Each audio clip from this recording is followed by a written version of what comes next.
श्री परमात्मने नमः।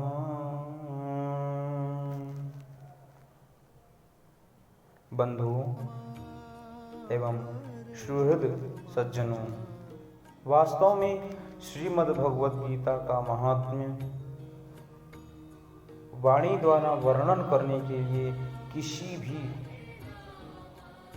मनुष्य, किसी भी देवता अथवा किसी में भी सामर्थ्य नहीं है, क्योंकि यह एक परम रहस्यमय ग्रंथ है जिसका अंत कोई नहीं पा सकता। इसमें संपूर्ण वेदों का सार संग्रह किया गया है। इसकी संस्कृति इतनी सुंदर और सरल है कि थोड़ा अभ्यास करने से मनुष्य उसको सहज ही समझ सकता है।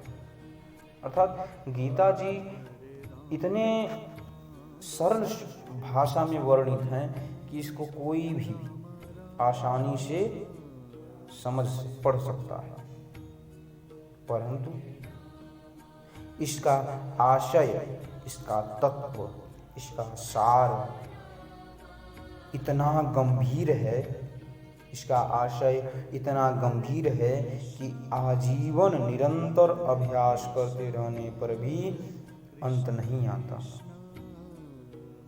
प्रतिदिन नए नए भाव उत्पन्न होते रहते हैं। इससे यह सदैव नवीन बना रहता है एवं एकाग्रचित होकर श्रद्धा भक्ति सहित विचार करने से इसके पद पद में परम रहस्य भरा हुआ प्रत्यक्ष प्रतीत होता है। भगवान के गुण, प्रभाव और मर्म का वर्णन जिस प्रकार इस गीता शास्त्र में किया गया है, वैसा अन्य ग्रंथों में मिलना कठिन है, बहुत ही क्लिष्ट है, क्योंकि प्रायः ग्रंथों में कुछ न कुछ सांसारिक भौतिक विषय मिला रहता है, कुछ न कुछ सांसारिक भौतिक सुख सुविधाओं का वर्णन रहता है।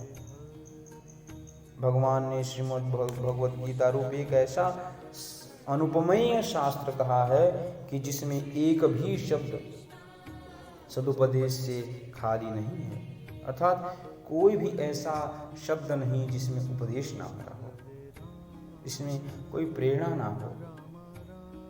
श्री वेदव्यास जी ने महाभारत में गीता जी का वर्णन करने के उपरांत में कहा भी है, गीता सुगीता कर्तव्या किमन्यैः शास्त्र विस्तरैः या स्वयं पद्मनाभस्य मुख पद्माद्विनिश्रिताः। गीता सुगीता करने योग्य है। अर्थात श्री गीता जी को भली प्रकार पढ़कर अर्थ और भाव सहित अपने शुद्ध अंतःकरण में धारण करने लेना ही मुख्य कर्तव्य है, जो कि स्वयं पद्मनाभ भगवान विष्णु के मुखारविंद से निकली हुई ज्ञान गंगा है। अन्य शास्त्रों के विस्तार का क्या प्रयोजन, अर्थात उनके अध्ययन का क्या आवश्यकता है। स्वयं भगवान ने भी इसके महात्मा का वर्णन किया है। अध्याय 18 के 67 से लेकर 71 श्लोक का अध्ययन कीजिए। इस गीता शास्त्र में मनुष्य मात्र का अधिकार है, चाहे वह किसी भी वर्ण के हों, चाहे वह किसी आश्रम में स्थित हों, चाहे वह किसी भी स्वरूप के हों, क्योंकि भगवान ने अपने भक्तों में ही इसका प्रचार करने के लिए कहा है, आज्ञा दिया है, तथा यह भी कहा है कि स्त्री, वैश्य, शूद्र और पाप योनि में अर्थात पापी प्राणी भी मेरे परायण होकर परम गति को प्राप्त होते हैं। अध्याय 9 में 32वां श्लोक देखिए, अपने अपने स्वाभाविक कर्मों द्वारा मेरी पूजा करने पर मनुष्य परम सिद्धि को प्राप्त होते हैं। भगवान ने खुद कहा है अध्याय 18 के 46वें श्लोक में।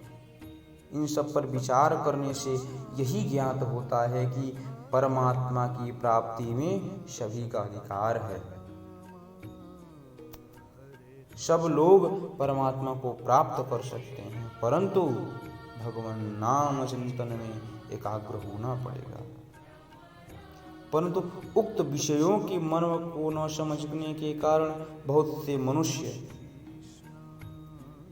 जिन्होंने श्री गीता जी का केवल नाम मात्र ही सुना है, जो केवल सुने हैं कि हाँ श्री गीता जी हैं,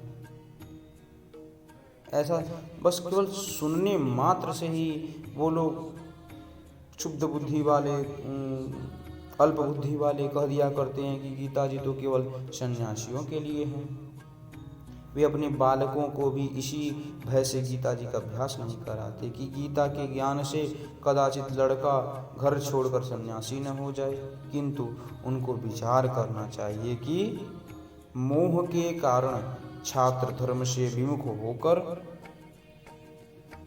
भिक्षा के अन्न से निर्वाह करने के लिए तैयार हुए अर्जुन जिस परम रहस्यमय गीता के उपदेश से आजीवन गृहस्थ में रहकर अपने कर्तव्य का पालन किया, उस गीता शास्त्र का यह उल्टा परिणाम किस प्रकार हो सकता है, उन मूर्खों को कौन समझाए।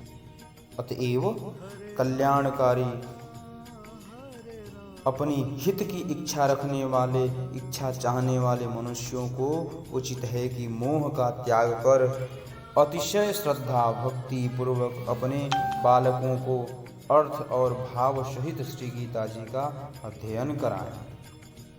और इतना ही नहीं, वह स्वयं भी इसका पठन पाठन मनन चिंतन करते हुए भगवान की आज्ञा अनुसार साधन करने में तत्पर हो जाएं। क्योंकि अति दुर्लभ मनुष्य, क्योंकि यह जीवन फिर पुनः नहीं मिलने वाला, मानव जीवन बहुत ही सौभाग्य से प्राप्त होता है। इसलिए इस मनुष्य शरीर को प्राप्त होकर अपने अमूल्य समय का एक क्षण भी दुख मूलक क्षणभंगुर भोगने में नष्ट करना उचित नहीं। अर्थात भौतिक सुख सुविधाओं में लगे हुए अपना जीवन यूं ही बिताना श्रेयस्कर नहीं है। इसलिए गीता जी का अध्ययन करना परम आवश्यक है, परम आवश्यक है, और यही एकमात्र लक्ष्य होना चाहिए। जय श्री कृष्ण, जय श्री राधे।